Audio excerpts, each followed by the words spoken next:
La amarga pasión de nuestro Señor Jesucristo por Ana Catarina Emmerich. Continuamos con la meditación del lavatorio de los pies. Jesús iba del uno al otro y les echaba sobre los pies agua de la palangana que llevaba Juan. Cogió la extremidad de la toalla que le ceñía y les limpiaba.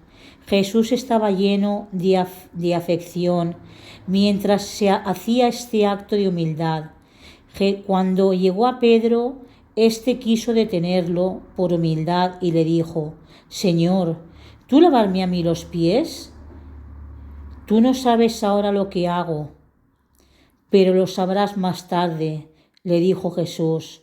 Me pareció que decía aparte: Simón, has merecido saber de mi Padre quién soy yo, de dónde vengo y a dónde voy. Tú solo lo has confesado expresamente, y por eso edificaré sobre ti mi iglesia, y las puertas del infierno no prevalecerán contra ella. Mi fuerza será con tus sucesores hasta el fin del mundo.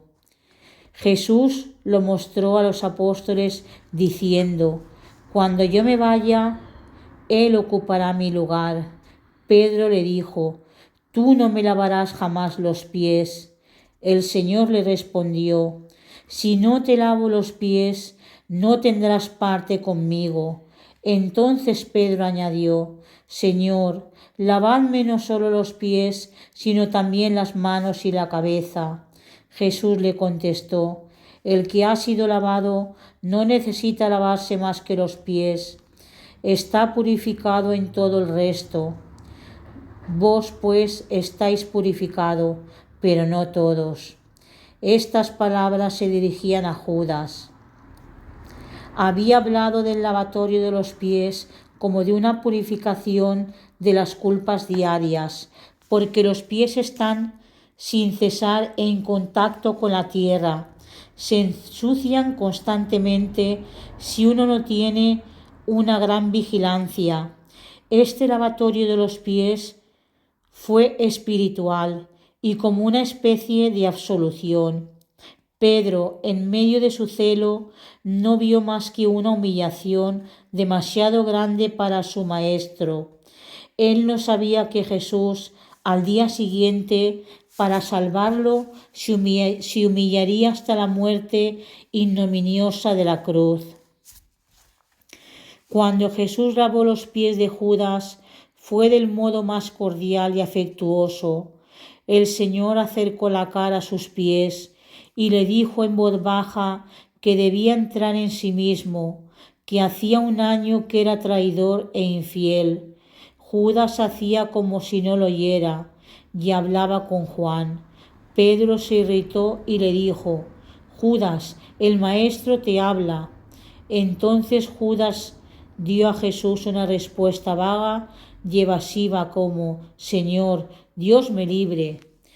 Los otros no habían advertido que Jesús hablaba con Judas, pues hablaba bastante bajo para que los otros no lo oyeran, y además estaban ocupados en ponerse el calzado. En toda la pasión nada afligió más al Salvador que la traición de Judas. Jesús lavó también los pies a Juan y a Santiago, enseñó sobre la humildad, les dijo que el que servía a los otros era el mayor de todos y que desde entonces debían lavarse con humildad los pies los unos a los otros. Enseguida se puso sus vestidos. Los apóstoles se desataron los suyos que llevaban levantados para comer el Cordero Pascual. Institución de la Sagrada Eucaristía. Por orden del Señor, el mayordomo puso de nuevo la mesa, que había alzado un poco.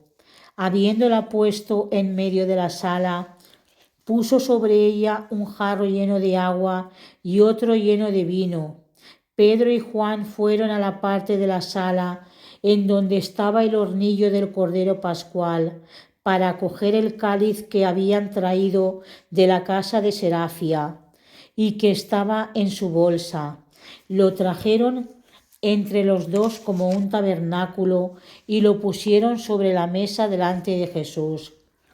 Había sobre ella una fuente ovalada con 3 panes ácimos, blancos y delgados. Los panes fueron puestos en un paño con el medio pan que Jesús había guardado de la cena pascual. Había también un vaso de agua y de vino y 3 cajas, la una de aceite espeso, la otra de aceite líquido y la tercera vacía. Desde tiempo antiguo había la costumbre de repartir el pan y de beber en el mismo cáliz, al fin de la comida. Era un signo de fraternidad y de amor que se usaba para dar la bienvenida o para despedirse. Jesús elevó hoy este uso a la dignidad del más alto sacramento. Hasta entonces había sido un rito simbólico y figurativo. Esto fue uno de los cargos presentados a Caifás por la traición de Judas. Jesús fue acusado de haber añadido a las ceremonias de Pascua algo nuevo, pero Nicodemos probó con las Escrituras que era un uso antiguo. Jesús estaba entre Pedro y Juan. Las puertas estaban cerradas. Todo lo hacía con misterio y solemnidad. Cuando el cáliz fue sacado de su bolsa, Jesús oró y habló muy solemnemente. Yo vi a Jesús explicando la cena y toda la ceremonia. Me parecía un sacerdote enseñando a los otros a decir misa. Sacó del azafate en el cual estaban los vasos una tablita, cogió el paño blanco que cubría el cáliz y lo tendió sobre el azafate y la tablita. Después le vi quitar de encima del cáliz una tapa redonda y la puso sobre la misma tablita. Luego sacó los panes ácimos del paño que los cubría y los puso sobre esta tapa. Sacó también de dentro del cáliz un vaso más pequeño y puso a derecha e izquierda las 6 copas de que estaba rodeado. Entonces bendijo el pan y los óleos, elevó con sus 2 manos la patena con los panes, levantó los ojos, rezó, ofreció, puso de nuevo la patena sobre la mesa y la cubrió. Cogió después el cáliz, hizo que Pedro echara vino en él y que Juan añadiera un poco de agua que había bendecido antes. Entonces bendijo el cáliz, lo elevó orando, hizo el ofertorio y lo puso sobre la mesa. Juan y Pedro le echaron agua sobre las manos, encima del plato en donde habían estado los panes. Cogió con la cuchara que sacó del pie del cáliz un poco de agua vertida sobre sus manos y la vertió sobre las suyas. Después el plato pasó alrededor de la mesa y todos se lavaron en él las manos. Todo me recordó de un modo extraordinario el santo sacrificio de la misa. Jesús se mostraba cada vez más afectuoso. Les dijo que iba a darles todo lo que tenía, es decir, él mismo, como si se hubiera derretido todo en amor. Le vi volverse transparente, se parecía a una sombra luminosa. Rompió el pan en muchos pedazos y los puso sobre la patena. Cogió un poco del primer pedazo y lo echó en el cáliz. Mientras hacía esto, me parecía ver a la Virgen Santísima recibir el sacramento de un modo espiritual, a pesar de no estar presente. No sé cómo se hacía esto, pero yo creí verla entrar sin tocar la tierra y venir enfrente de nuestro Señor para recibir la Sagrada Eucaristía de nuestro Señor, para recibir la Sagrada Eucaristía y después no la vi. Por la mañana Jesús le había dicho en Betania que celebraría la Pascua con ella de un modo espiritual y le había indicado la hora en que se había de poner en oración para recibirla en espíritu. Jesús oró y enseñó todavía. Todas las palabras salían de su boca como el fuego de la luz y entraban en los apóstoles excepto Judas. Cogió la patena con los pedazos de pan y dijo: «Tomad y comed, este es mi cuerpo que será dado por vos». Extendió su mano derecha como para bendecir, y mientras lo hacía, un resplandor salía de él. Sus palabras eran luminosas, y el pan entraba en la boca de los apóstoles como un cuerpo resplandeciente. Yo los vi a todos penetrados de luz. Judas solo estaba tenebroso. Jesús presentó primero el pan a Pedro, después a Juan. Enseguida hizo señas a Judas que se acercara. Este fue el tercero a quien presentó el sacramento, pero fue como si las palabras del Señor se apartasen de la boca del traidor y volviesen a él. Yo estaba tan agitada que no puedo expresar lo que sentía. Jesús le dijo: «Haz pronto lo que quieres hacer». Después dio el sacramento a los otros apóstoles que se acercaron de dos en dos. Jesús elevó el cáliz por sus dos asas hasta la altura de su cara y pronunció las palabras de la consagración. Mientras las decía estaba transfigurado y transparente. Parecía que pasaba todo entero en lo que les iba a decir. Dio a beber a Pedro y a Juan en el cáliz que tenía en la mano y lo puso sobre la mesa. Juan echó la sangre divina del cáliz en las copas y Pedro las presentó a los apóstoles, que bebieron 2 a 2 en la misma copa. Yo creo, sin estar bien segura de ello, que Judas tuvo también su parte del cáliz. No volvió a su sitio, sino que salió enseguida del cenáculo. Los otros creyeron que Jesús le había encargado algo. Se retiró sin rezar y sin dar gracias, y por esto se puede ver cuán culpable es el retirarse sin dar gracias después del pan cotidiano y después del pan eterno.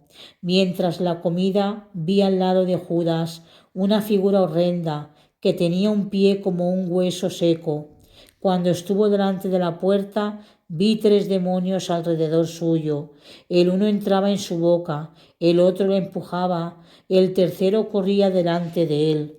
Era de noche y parecía que le alumbraban. Iba corriendo como un insensato. El Señor echó en el vasito de que he hablado un resto de sangre divina que quedó en el fondo del cáliz. Después puso sus dedos sobre el cáliz y Pedro y Juan le echaron otra vez agua y vino. Después les dio a beber de nuevo en el cáliz y el resto lo echó en las copas y lo distribuyó a los otros apóstoles. Enseguida Jesús limpió el cáliz, metió dentro el vasito donde estaba el resto de la sangre divina, puso encima la patena con el resto del pan consagrado, le puso la tapadera, envolvió el cáliz y lo puso en medio de las 6 copas. Después de la resurrección, yo vi a los apóstoles comulgar con el resto del Santísimo Sacramento. No me acuerdo haber visto que el Señor comiera o bebiera el pan y el vino consagrados. He sabido porque los sacerdotes participan del sacramento, aunque Jesús no lo hizo. Si los ángeles la hubieran distribuido, ellos no hubieran participado de ella. Si los sacerdotes no participaran, la Eucaristía se hubiera perdido. Por eso es por lo que se conserva. Había en todo lo que Jesús hizo, mientras la institución de la Sagrada Eucaristía, cierta regularidad y cierta solemnidad. Sus movimientos estaban llenos de majestad. Yo vi a los apóstoles anotar alguna cosa en unos pedacitos de pergamino que traían consigo, mientras la ceremonia yo los vi muchas veces inclinarse el uno delante del otro, como hacen nuestros sacerdotes. Instituciones secretas y consagraciones. Jesús hizo una institución particular. Dijo que debían conservar el Santísimo Sacramento en memoria suya hasta el fin del mundo. Les enseñó las formas esenciales para hacer uso de él y comunicarlo, y de qué modo debían por grados enseñar y publicar este misterio. Les enseñó cuándo debían comer el resto de las especies consagradas, cuándo debían dar de ellas a la Virgen Santísima, cómo debían consagrar ellos mismos cuando les hubiese enviado el Consolador. Les habló después del sacerdocio, de la unción, de la preparación del crisma, de los santos óleos. Había 3 cajas, 2 contenían una mezcla de aceite y de bálsamo. Enseñó cómo se debían hacer esta mezcla, a qué partes del cuerpo se debía aplicar y en qué ocasiones. Recuerdo que citó un caso en que la Sagrada Eucaristía no era aplicable. Puede ser que fuera la extremaunción. Mi recuerdo no es tan fijo sobre este punto. Habló de ciertas unciones, sobre todo de la de los reyes, y dijo que aún los reyes inicuos que estaban ungidos recibían de la unción una fuerza particular. Después vi a Jesús ungir a Pedro y a Juan, cuyas manos habían recibido el agua que corría de sus manos y a los cuales había dado de beber en el cáliz. Yo vi que Jesús les comunicaba por esta unción algo esencial y sobrenatural. Les dijo que al recibir el Espíritu Santo consagrarían el pan y el vino y darían la unción a otros apóstoles. Cuando estas santas ceremonias se acabaron, el cáliz que estaba al lado del crisma fue cubierto, y Pedro y Juan llevaron el Santísimo Sacramento a la parte más retirada de la sala, que estaba separada del resto por una cortina, y desde entonces fue el santuario. El sitio donde estaba el Santísimo Sacramento tenía poca elevación sobre el hornillo pascual. José de Arimatea y Nicodemus cuidaron del santuario y el cenáculo en la ausencia de los apóstoles. Habló también del que lo vendía. Como Pedro aseguraba con mucha animación que le sería siempre fiel, Jesús le dijo: Simón, Simón, Satanás te reclama para molerte como el trigo, mas yo he pedido por ti a fin de que tu fe no fallezca. Cuando te conviertas, conforta a tus hermanos. En verdad, antes que el gallo cante 2 veces, me negarás 3 veces. Anunciándole los tiempos difíciles que habían de pasar, les dijo: cuando os he mandado sin saco, sin bolsa, sin zapatos, ¿os ha faltado algo? No, respondieron los apóstoles.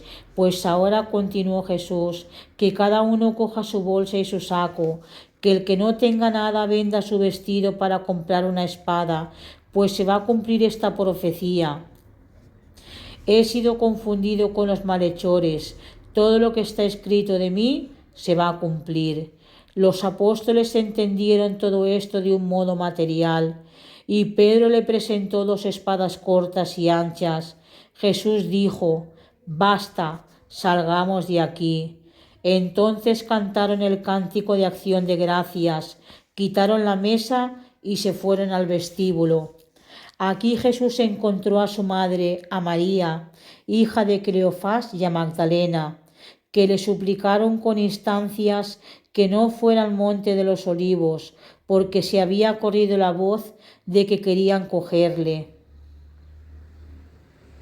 Pero Jesús las consoló con pocas palabras y pasó rápidamente. Podían ser las 9. Volvieron a bajar por el camino por el cual Pedro y Juan habían venido al cenáculo, dirigiéndose al monte de los Olivos.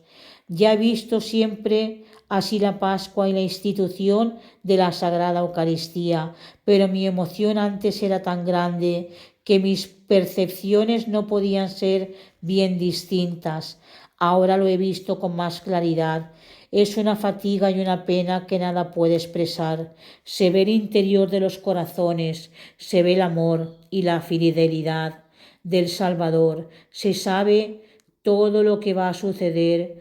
¿Cómo sería posible observar exactamente todo lo que no es más que exterior? Se enciende uno de gratitud y de amor.